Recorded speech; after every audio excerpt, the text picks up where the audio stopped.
Senhoras senadoras, senhores senadores, os que nos acompanham pela TV Senado, pela Rádio Senado ou pelas redes sociais. Senhor presidente, chamam a atenção os primeiros movimentos desse futuro governo de Bolsonaro e que já adquire uma personalidade característica, o bate-cabeça.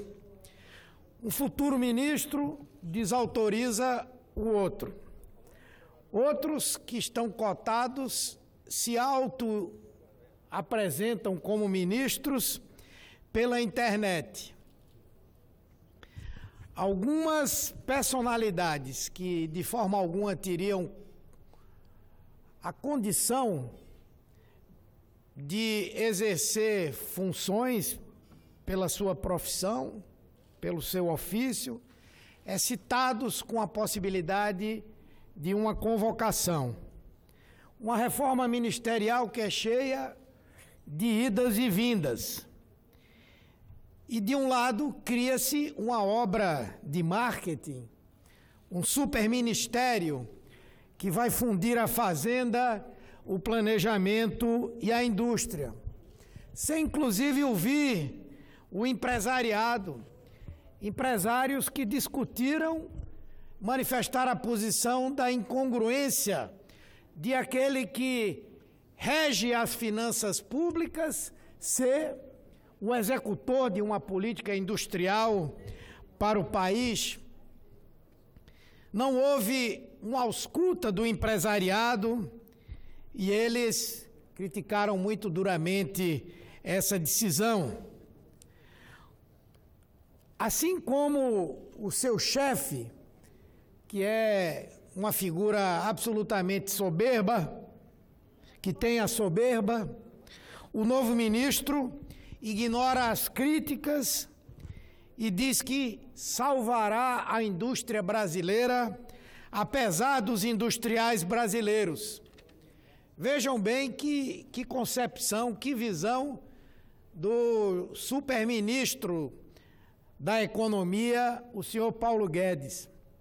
Na verdade, quando o país deveria cada vez mais apostar no conhecimento específico, no trabalho específico, se aposta numa centralização.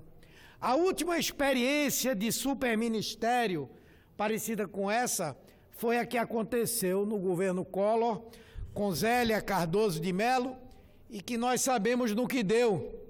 Confisco da poupança, quebradeira de empresas, invasão internacional desordenada, desastre econômico.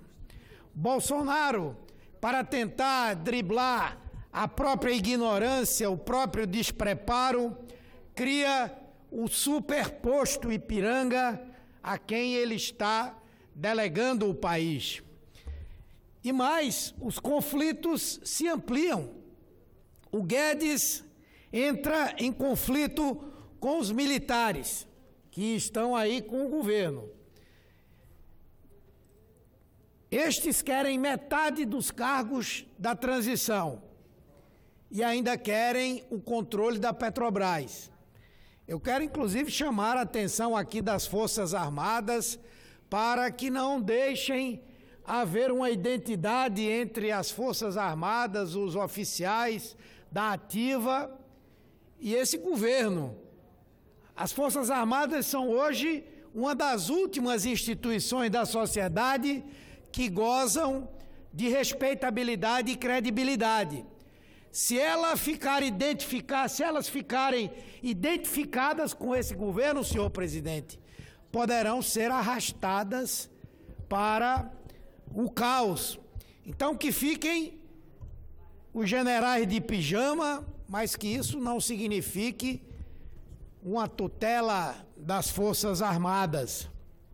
Mais grave ainda, a fusão do Ministério da Agricultura com o Meio Ambiente. Na verdade, em nenhum lugar do mundo isso é compreensível. Primeiro porque hoje todo o trabalho que se faz internacionalmente, que é inclusive um diferencial de competitividade é o tratamento que cada país que produz agricultura dá ao respeito ao meio ambiente. Agricultura autossustentável, que respeita o meio ambiente. E o Brasil agora vai entregar ao ministro da Agricultura o controle também da pasta do meio ambiente. Outro equívoco é que a pasta do meio ambiente não trata só de agricultura. Ela vai tratar de construção civil, ela vai tratar de muitas outras áreas que interferem nas condições do meio ambiente. Essa é uma visão anacrônica, totalmente contrária à dos países mais desenvolvidos. É um ataque violento à sustentabilidade. E o risco maior é exatamente a Amazônia, a floresta amazônica, que responde por 40% do bioma nacional e que é a maior floresta tropical do mundo.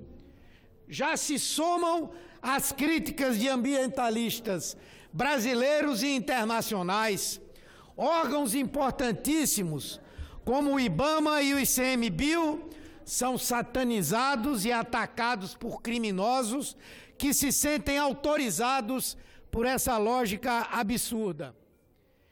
Depois, a reforma da Previdência. Bolsonaro quer terceirizar o desgaste pela aprovação da reforma da Previdência. Frouxo, que ele é frouxo, quer que Temer mande um projeto para que o Congresso aprove sem discussão com a sociedade, sem discussão com o próprio Congresso. Não se sabe do que se trata.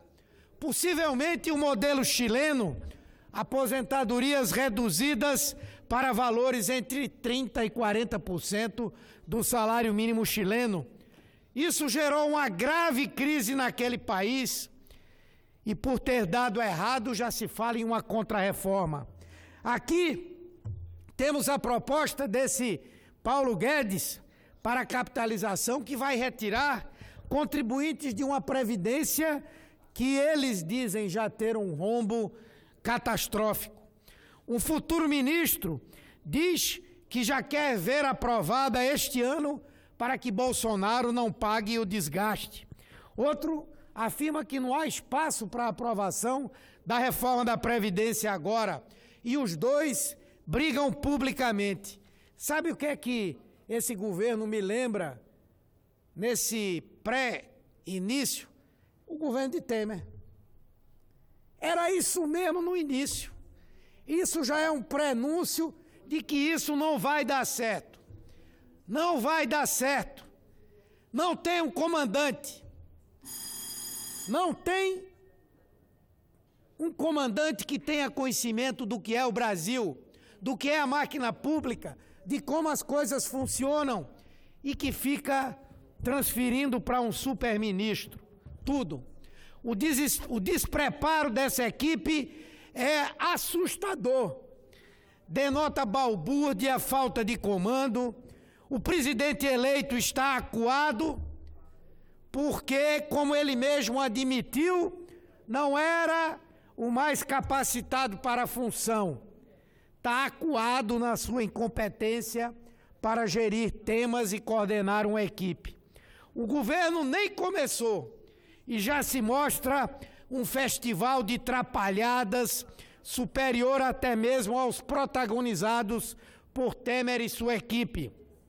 Isso já demonstra o que será o período Bolsonaro no Palácio do Planalto e o clima de barata voa que tomará conta do país daqui para frente. Vou concluir, senhor presidente, dizendo que a única coisa onde Bolsonaro está demonstrando que vai saber fazer é reprimir.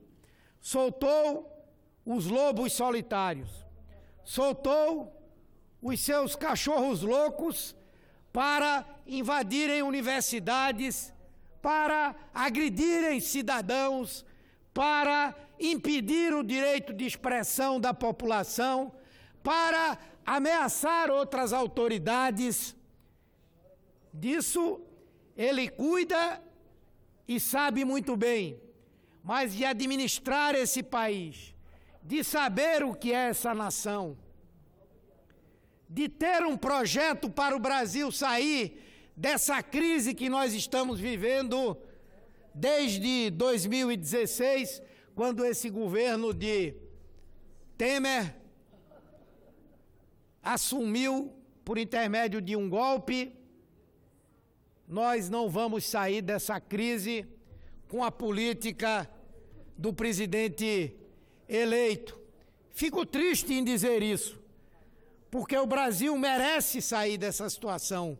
O povo não merece sofrer com a restrição da liberdade, com a falta de democracia, com a repressão e com a continuidade dessas políticas que aí estão.